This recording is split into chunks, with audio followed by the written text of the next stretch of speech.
నమస్కారం QK news వార్తలకు స్వాగతం. భవిష్యత్తులో పెరగనున్న ట్రాఫిక్ రద్దీని దృష్టిలో ఉంచుకొని హైదరాబాద్ లో చేపట్టిన హెచ్ సిటీ ప్రాజెక్టు పనులు వేగవంతమయ్యాయి. బంజారాహిల్స్ రోడ్ నంబర్ 2లోని ముగ్దా జంక్షన్ వద్ద నిర్మిస్తున్న స్టీల్ ఫ్లైఓవర్ పనులను నగర పోలీస్ కమిషనర్ విసి సజ్జనార్ పరిశీలించారు. జిహెచ్ఎంసి మెగా ఇంజనీరింగ్ ప్రతినిధులతో కలిసి పనుల పురోగతిని సమీక్షించారు. కేబీఆర్ పార్క్ పరిసరాలను సిగ్నల్ ఫ్రీ జోన్ గా మార్చేందుకు మొత్తం 7 ఫ్లైఓవర్లు, అండర్ పాస్ లు నిర్మించనున్నట్లు తెలిపారు. రాత్రి వేళలోనే పనులు చేపట్టి పగటి ట్రాఫిక్ కు అంతరాయం కలగకుండా చర్యలు తీసుకుంటున్నట్లు వివరించారు. ప్రాజెక్టు పూర్తయితే సెంట్రల్, ఈస్ట్, వెస్ట్ ప్రాంతాలకు సాఫీగా రాకపోకలు సాగుతాయని చెప్పారు.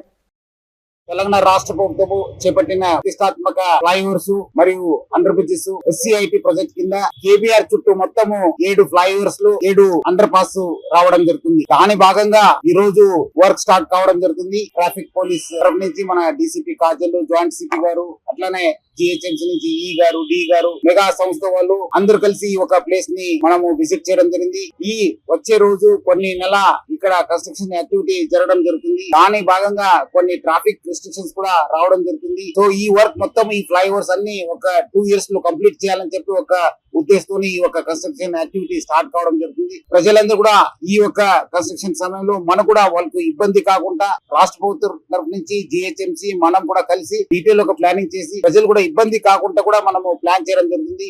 ఈ వర్క్ జరిగే సమయంలో ప్రజలందరూ కూడా సహకరించాలని చెప్పి నేను హైదరాబాద్ సిటీ పోలీస్ తరఫు నుంచి, జిహెచ్ఎంసీ తరఫు నుంచి, రాష్ట్ర ప్రభుత్వం తరఫు నుంచి కూడా ప్రజలందరూ కూడా కోరుతున్నాను. ఢిల్లీ లిక్కర్ కేసు వల్లే బీఆర్ఎస్ ప్రభుత్వం పడిపోయిందని కేటీఆర్ చేసిన వ్యాఖ్యలకు కవిత తీవ్రంగా స్పందించారు. తాను జైలుకు వెళ్లిన సమయంలో పార్టీ నాయకత్వం సరైన మద్దతు ఇవ్వలేదని ఆరోపించారు. ఇల్లు, ఉద్యోగాలు ఇవ్వకపోవడం, అహంకార రాజకీయాలు, దోపిడీదారులకు టికెట్లు ఇవ్వడం వంటి కారణాల వల్లే పార్టీ అధికారాన్ని కోల్పోయిందని వ్యాఖ్యానించారు. గతాన్ని ఒకసారి పునఃస్మరణ చేసుకోవాలని సూచించారు. పార్టీ అంతర్గత పరిస్థితులపై ఆమె చేసిన వ్యాఖ్యలు రాజకీయంగా చర్చనీయాంశమయ్యాయి. కేటీఆర్ అన్నగారి ట్వీట్ని నేను చూడడం జరిగింది.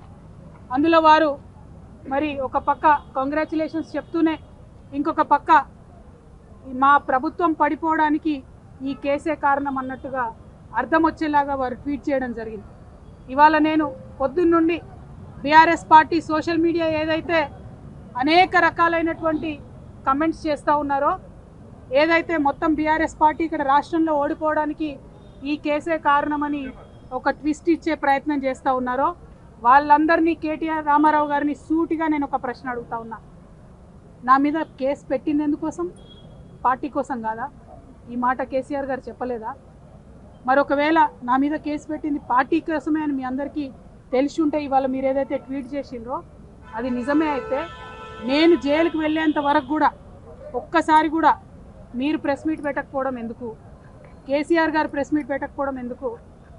ఇంకా పెద్ద నాయకులు ఎవరు కూడా మాట్లాడకపోవడం ఎందుకు? అంటే ఆనాడేమో నేను ఒంటరిగా ఫేస్ చేసుకోవాలి, పార్టీ సోషల్ మీడియా కనీసం సపోర్ట్ చేయదు. ఆనాడు బీజేపీ సోషల్ మీడియా అంతా నేను అత్యంత పవిత్రంగా 9 రోజులు అన్నం మెతుకు తినకుండా బతుకమ్మ చేసే వ్యక్తిని నేను. అత్యంత పవిత్రంగా నేను బతుకమ్మ ఎత్తుకొని ఈ జాతి సంస్కృతిని చాటి చెప్పినటువంటి బిడ్డను నేను. ఆ బతుకమ్మ ప్లేస్లో లిక్కర్ బాటిల్ పెడితే బీఆర్ఎస్ పార్టీ సోషల్ మీడియా ఆనాడు ఏమైంది?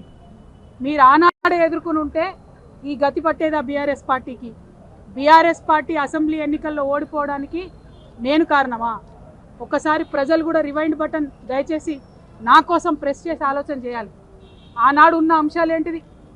ఇండ్లు ఇవ్వలేదన్న అంశం, ఉద్యోగాలు ఇవ్వలేదన్న అంశం, దోపిడీదారులకు టికెట్లు మార్చమని ఎంతమంది మొత్తుకున్నా మార్చకుండా వాళ్ళనే మళ్ళీ ప్రజల మీద రుద్దాలనేటటువంటి చేసిన ప్రయత్నం, ఈ అంశాలు కాదా ఆనాడు చర్చలో ఉన్నాయి? అన్నిటికన్నా ఎక్కువ అహంకారం అనేటటువంటి అంశం కాదా చర్చలో ఉన్నది? ఇవాళ వచ్చినటువంటి తీర్పుని మీకు అనుగుణంగా మలుచుకొని భూదాన్ భూముల్లో పేదలకు పట్టాలు ఇస్తామని అసెంబ్లీలో హామీ ఇచ్చి ఇప్పుడు అదే భూముల్లో ఇల్లు కూల్చివేస్తున్నారని సీఎం రేవంత్ రెడ్డిపై విమర్శలు వెల్లువెత్తుతున్నాయి. గతంలో ఇచ్చిన హామీలకు విరుద్ధంగా చర్యలు తీసుకుంటున్నారని ఆరోపించారు. పేదలకు కేసులు ఎత్తివేస్తామని చెప్పి ఇప్పుడు వారిని తరిమివేయడం మోసమని పేర్కొన్నారు. ఈ అంశం ఖమ్మం వెలుగుమట్లలో ఉద్రిక్తతకు దారితీసింది. ప్రభుత్వం తన నిర్ణయాన్ని పునరాలోచించాలని డిమాండ్ చేస్తున్నారు. మా సాంబశివరావు గారు ఎప్పుడొచ్చినా ఆడ మా వాళ్ళు గుడిసెలు వేసుకున్నారు, పట్టాలు ఇవ్వాలి కదా, ఈడ ఉన్నారు కదా, పేదోళ్ళకు నువ్వు ఏదో ఒకటి చేయాలి కదా అని వస్తుంది. ఎస్, డెఫినెట్గా సందర్భం వచ్చినప్పుడు అవి భూదాన్ భూములైనా ప్రభుత్వ భూములైనా ఇవ్వగలిగింది ఉంటే డెఫినెట్గా పట్టాలు ఇస్తాం. వాళ్ళు ఒకవేళ ఇండ్ల పట్టాల కోసము వాళ్ళు వెజిటేషన్ చేసినప్పుడు కొన్ని కేసులు ఉంటే తొలగించమని నా దృష్టికి తీసుకొచ్చి రేస్ డెఫినెట్గా లీగల్గా ఎగ్జామిన్ చేసి మా అధికారులతో మాట్లాడి వాటిని కూడా తొలగించడానికి ప్రయత్నం చేస్తాం అధ్యక్ష. మాకేం కక్ష ఉంటుంది అధ్యక్ష? వాళ్ళందరూ కోరుకుంటేనే ఈరోజు ఇక్కడ ఉన్నాం అధ్యక్ష. వాళ్ళందరితోని వ్యతిరేకత తెచ్చుకొని మేం పాలకులం, వాళ్ళు బానిసలు, ఇట్లా ఉద్దేశం మాకు లేదు అధ్యక్ష. ఇది ప్రజాప్రభుత్వం ప్రజల కోసమే పనిచేస్తుంది. ప్రజల కోసం పనిచేసే క్రమంలో ఒక మంచి ఆలోచనను మేము ముందుకెళ్ళినప్పుడు దాంట్లో కొన్ని చిన్న చిన్న ఒడిదుడుకులేమనుంటే మీరు సూచన ఇస్తే డెఫినెట్గా తీసుకుంటాము. రేవంత్ రెడ్డి ప్రభుత్వం పరిపాలనపై కాకుండా రియల్ ఎస్టేట్ దందాలపై దృష్టి పెట్టిందని బీజేపీ ఎంపీ ధర్మపురి అరవింద్ విమర్శించారు. రాష్ట్ర పాలన గాలికి వదిలేశారని ఆరోపించారు. ప్రజా సమస్యల పరిష్కారంలో ప్రభుత్వం విఫలమైందని అన్నారు. అభివృద్ధి కంటే ఇతర అంశాలపై ఎక్కువ దృష్టి పెట్టడం రాష్ట్రానికి నష్టం కలిగిస్తుందని హెచ్చరించారు. రాజకీయంగా ఈ వ్యాఖ్యలు చర్చకు దారితీశాయి.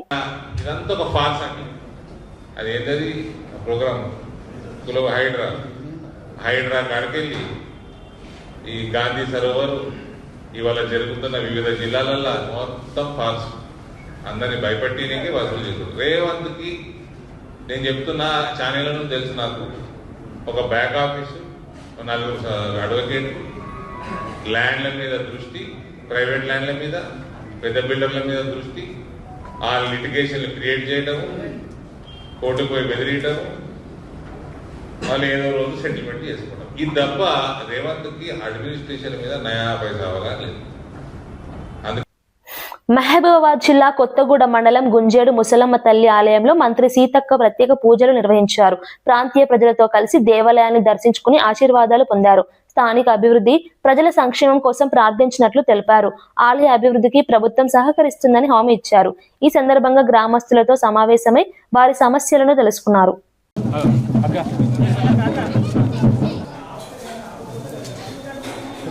సార్ రండి సార్, సార్ సార్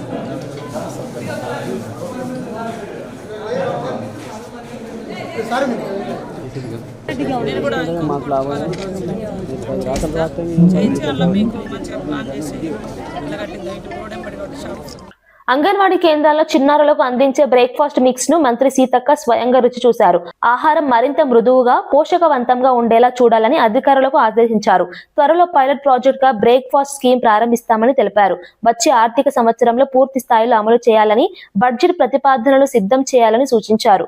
చిన్నారుల ఆరోగ్యం, పోషణ ప్రభుత్వ ప్రాధాన్యతలతో ముఖ్యమని పేర్కొన్నారు.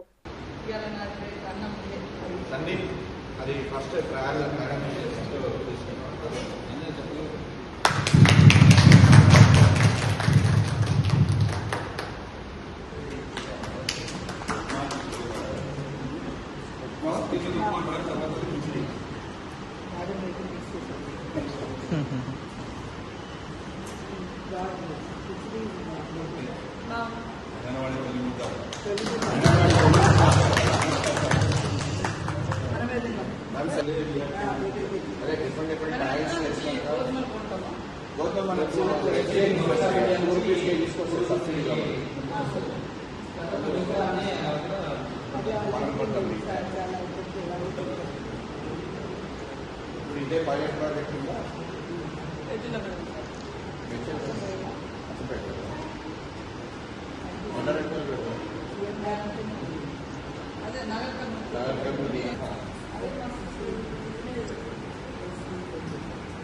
మహబూబ్ నగర్ జిల్లా జడ్చర్లలో చైన్ స్నాచింగ్ ఘటన కలకలం రేపింది.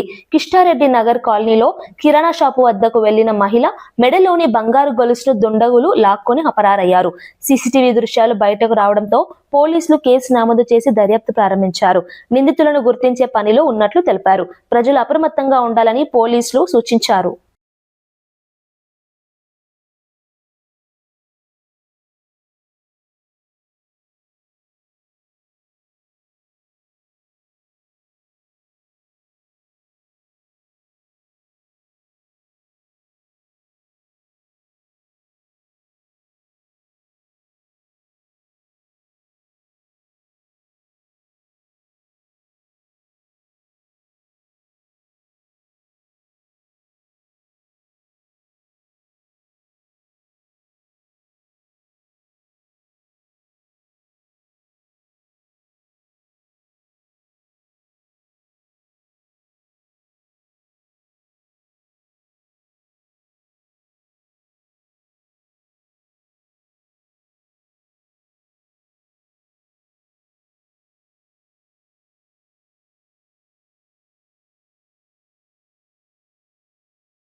బీజేపీ వ్యక్తుల కోసమో కుటుంబాల కోసమో పనిచేసే పార్టీ కాదని రాష్ట్ర అధ్యక్షుడు రామచంద్రరావు అన్నారు.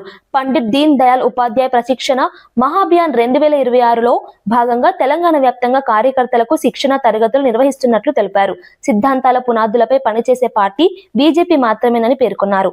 సాధారణ కార్యకర్తలను నాయకులుగా తీర్చిదిద్దడం తమ లక్ష్యమన్నారు. 50లో ఎప్పుడైతే భారతీయ జనసంఘ్ ఏర్పడబడిందో అప్పటి నుంచి ఇప్పటిదాకా అనేక మార్పులు మనం చూసినాం. మనం గుర్తుపెట్టుకోవాల్సింది ఏంటంటే ఏ పార్టీ అయినా సరే దాని యొక్క భవిష్యత్తు కానీ దాని యొక్క పొలిటికల్ ఫ్యూచర్ కానీ ఆ పొలిటికల్ ఫ్యూచర్ని ఈరోజు మనం ముందుకు తీసుకుపోవాలంటే పార్టీలో ఉన్నటువంటి ఒక క్యాడర్ ఇంపార్టెంట్. క్యాడర్కు ఒక దిశ ఇంపార్టెంట్. ఆ దిశ అనేది మన ఐడియాలజీ. క్యాడర్ ఎప్పుడు కూడా మనం ముందుకు నిర్మాణం కావాలి, వాళ్ళే రేపు నాయకులు అవుతారు, ఈ పార్టీ రేపు వాళ్ళ చేతిలో నడవాలి అనేటువంటి ఒక నిరంతరం ప్రయత్నంలో ట్రైనింగ్ మనం జరుపుకుంటాం. ఏ స్థాయిలో అయినా, మండల స్థాయిలో అయితే, బూత్ స్థాయిలో అయితే, మన శక్తి కేంద్ర స్థాయిలో అయింది, జిల్లా స్థాయిలో అయింది. ఇది ఒక భారతీయ జనతా పార్టీలోనే ఇటువంటి ఒక శిక్షణ ఒక పద్ధతులు ఉన్నాయి. వేరే పార్టీకి సంబంధించిన ఒకసారి మనం ఆలోచిద్దాం.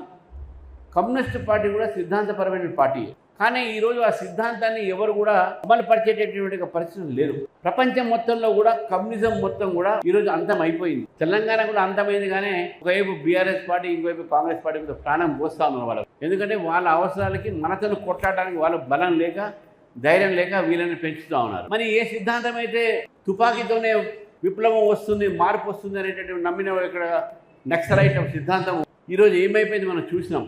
ఈరోజు ఆపరేషన్ కగారులో దాదాపు ఈ దేశంలో ఉన్న అన్ని నక్సలైట్స్ అందరూ కూడా సరెండర్ కావడం జరిగింది. కానీ ఆ భావజ్వాలను పెంచేటటువంటి కూడా కొంతమంది విశ్వవిద్యాలయాల్లో కానీ అక్కడ కానీ అర్బన్ నక్సల్స్గా ఈరోజు చలామణి అవుతూ విద్యార్థుల భవిష్యత్తుని తీర్చిదిద్దాల్సిన వ్యక్తి.